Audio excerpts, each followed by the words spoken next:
अस्सलामुअलैकुम। आज हम डिस्कस करेंगे फ्रेंच रेवोल्यूशन।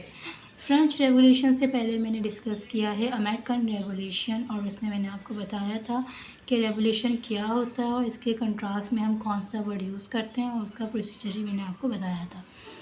आज हम यहाँ पे डिस्कस करने जा रहे हैं फ्रांस का रेवोल्यूशन। ठीक है। अब जिस तरह से अमेरिकन रेवोल्यूशन ने हमारी ग्लोबल हिस्ट्री में एक गहरा असर डाला था, इसी तरह से फ्रांस के रेवोल्यूशन ने भी हमारी हिस्ट्री को, जो ग्लोबल हिस्ट्री है, उस पे एक गहरा असर छोड़ा।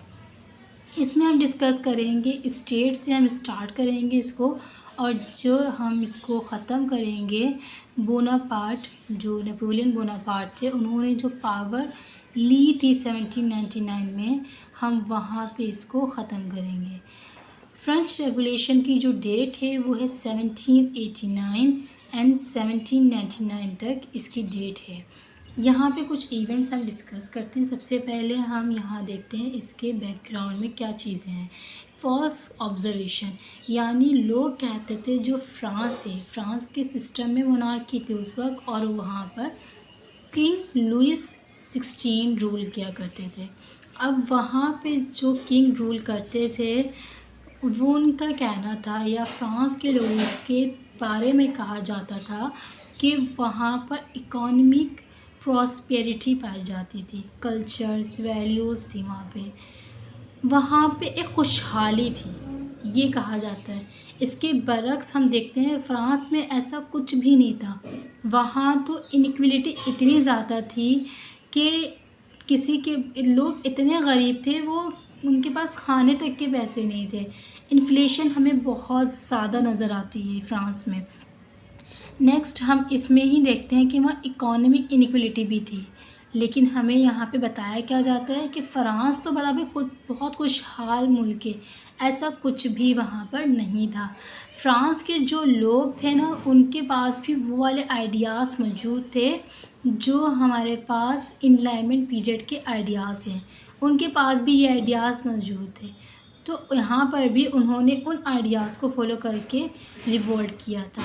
हम यहाँ पर सबसे पहले डिस्कस करते हैं उसकी स्टेट्स को, क्योंकि मैंने आपको बताया ऊपर, सबसे पहले हम स्टेट्स से इस डिस्कशन स्टार्ट करेंगे और नेपोलियन बोनापार्ट पे इस डिस्कशन को ख़त्म कर देंगे। अब यहाँ फ्रांस में 3 स्टेट्स थी। नंबर 1 स्टेट में अगर हम बात करें तो आते थे क्लर्जी लोग, क्लर्जी आते थे, और उनमें बिलोंग करते थे चर्च से रिलेटेड लोग, जो 2% या इनको 1% भी कंसिडर कर सकते थे। ये लोग टैक्स पे नहीं करते थे। नंबर 2 पे आते थे एलीट क्लास पीपल, ये लोग भी टैक्स नहीं देते थे।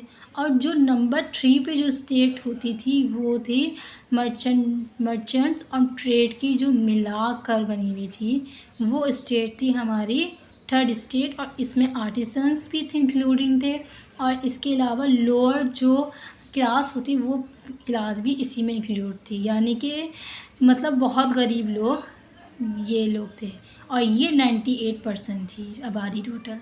अब यहाँ हम एक चीज़ देखते हैं कि टोटल अगर हम इस सिनेरियो को देखें तो हमें समझ में आता है कि पूरा जो फ्रांस है वो तो मर्चेंट, आर्टिसंस और ट्रेड होल्डर ही हैं, मतलब जो वहाँ के लेबर्स हैं, आर्टिसंस हैं, वो लोग ही पूरा फ्रांस है, ये तो सिर्फ माइनर्स लोग हैं। तो ये पूरी 3 स्टेट्स की कहानी थी यहाँ पे। आगे हम देखते हैं कि जो वहाँ के फ्रांस का जो किंग था, मैंने आपको नाम पर भी बताया कि किंग लुइस 16 थे, वो एक ऐसे लीडर थे जो बहुत कमज़ोर थे। आगे हम इसको देखते हैं कि फ्रांस के जो किंग थे ना, उन्होंने अमेरिका को भी सपोर्ट किया था उनके रेवोल्यूशन में। तो इनके जो मुल्क में थी, मतलब फ्रांस में इकोनॉमिक क्राइसिस बहुत ज़्यादा थे। उनके पास जो उनके मुल्क के जो आवाम थी, उनके पास खाने को नहीं था, और वो लोग क्या करते थे कि अगर फ्रांस में कोई ट्रक जाता था फ्रूट्स का, तो वो उसको लूट लिया करते थे और वो उसको लूट के खाते थे। ये सारी कंडीशन जब फ्रांस में बनी तो लुइस 16 ने क्या किया, एक टैक्स इम्पोज कर दिया, मतलब टैक्सेशन बढ़ा दिए।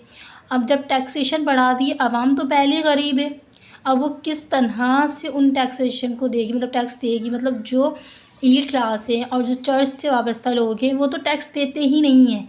और आवाम पुअर है, बहुत गरीब है, उनके पास खाने को पैसे नहीं है, वो किस तरह से टैक्स को फुलफ़िल करते। तो उन्होंने क्या किया, रेवोल्यूशन यहाँ से स्टार्ट हुआ। 3 स्टेट्स को मतलब जनरल 3 स्टेट्स को हम इस तरह भी डिफ़ाइन कर सकते हैं कि जो ये हमारी स्टेट्स थी जिनको हमने पीछे डिफ़ाइन किया, मई 1789 में इन्होंने इन स्टेट्स को बुलाया था। किसने? लुई 16 ने इन स्टेट्स को बुलाया और एक मीटिंग अरेंज की थी। और इसमें क्या हुआ, टेनिस कोर्ट में सब लोग जमा हुए, एक असेंबली हुई और उस असेंबली में क्या कहा गया, जो थर्ड, जैसे मैंने आपको बताया कि जो थर्ड स्टेट के मेंबर्स थे, फ्रांस तो आधा मतलब कि पूरा तो वही था, तो उन्होंने भी यही बात की कि जो थर्ड स्टेट के जो रिप्रेजेंटिंग मेंबर थे, कॉमन लोग, वो डिमांड कर रहे थे कि हम तो भाई बहुत बड़ी तादाद में हैं, हमारी ज़्यादा सुनी जाए। इसके जो मतलब इनकी जो बात कही थी, इसके अगेंस्ट में क्या हुआ कि लोगों ने ये बात मानने से इनकार कर दिया। और फिर क्या हुआ कि वहाँ पर भी बहुत ज़्यादा कॉन्फ्लिक्ट बरपा हुए, टेनिस कोर्ट के दरवाजे को तोड़ा भी गया और बहुत बुरी हालात हो गई थी वहाँ पर। इन सब में क्या चीज़ें हमें नज़र आती हैं कि जो फ्रांस में टैक्सेशन था, कोई रिज़ल्ट मतलब उस मीटिंग का कोई रिज़ल्ट हमें नज़र नहीं आया। सेम वो सिचुएशन थी, टैक्सेशन वैसा ही था, हंगर फ्रांस में वैसी ही थी, कहत साली थी और हमें वही चीज़ आती कि इन्फ्लेशन भी बहुत ज़्यादा बढ़ गई थी। नेक्स्ट हम देखते हैं कि ब्रिंग कहाँ से आया, अब चेंज कहाँ से हमें नज़र आता है फ्रांस में। फ्रांस में जो यहाँ पे मैंने बात की कि स्टेट्स को बुलाया गया टेनिस कोर्ट में और 3 स्टेट्स थी। अब वो 3 स्टेट्स हमने पीछे ज़िक्र भी की हैं। अब यहाँ पे 3 स्टेट्स के बारे में किस तरह से बयान किया उसको भी देख लेते हैं कि जो टेनिस कोर्ट की लेफ़्ट साइड में लोग बैठे थे, उनको कहा गया कि ये रेडिकल्स थे, मतलब ये चाहते थे कि एक्सट्रीम लेवल पर चेंज आए, यानी रेवोल्यूशन हो, बहुत जल्दी चेंज आए। जैसे मैंने आपको बताया कि रेवोल्यूशन क्या होता है, इंस्टेंट चेंज होता है, एकदम का चेंज आ जाना। तो रेडिकल्स लोग थे, ये चाहते थे कि एक्सट्रीम लेवल पर चेंज हमें मिले। सेकंड कौन थे? जो राइट साइड पे बैठे हुए थे, ये चाहते थे कि हमारे पास कुछ चेंजेस आए मामूली से। और तीसरे वो लोग थे जो बीच में बैठे हुए थे, यानी सेंट्रल में थे, और ये मॉडरेट थे। मतलब ये चेंज तो चाहते थे, एक्सट्रीमिज़म भी चाहते थे, लेकिन मॉडरेशन थी इनमें। ठीक है, अब यहाँ हम देखते हैं कि ये जो फ्रांस का रेवोल्यूशन था वो फेल क्यों हो गया। सबसे पहले देखते हैं कि after all situation not change people attack. जब ये सारी सिचुएशन हुई, मैंने आपको बताया जब हमारी एक असेंबली हो गई, उसका रिज़ल्ट क्या आया कि कोई चेंजेस ही नहीं हुई। तो उनके जो पीपल थे उन्होंने अटैक किया किंग पर और उनको अरेस्ट कर लिया पूरी फैमिली के साथ, और उनकी जो किंग को था और उनकी फैमिली को उनको कत्ल कर दिया गया। और जब किंग के इंतकाल के बाद हमें नज़र आता है कि यहाँ की सिचुएशन बहुत ज़्यादा क्रिटिकल हो गई, और वो क्रिटिकल होने के बाद नज़र आता है कि नेपोलियन बोनापार्ट यहाँ पर आए और उन्होंने सारी सिचुएशन को हैंडल किया। फ्रांस की रेवोल्यूशन में हमें ये चीज़ नज़र आती है। आज के लिए इतना ही, अपना बहुत सारा ख्याल रखिएगा। नेक्स्ट मिलते हैं नेक्स्ट वीडियो में इंशाअल्लाह। अल्लाह।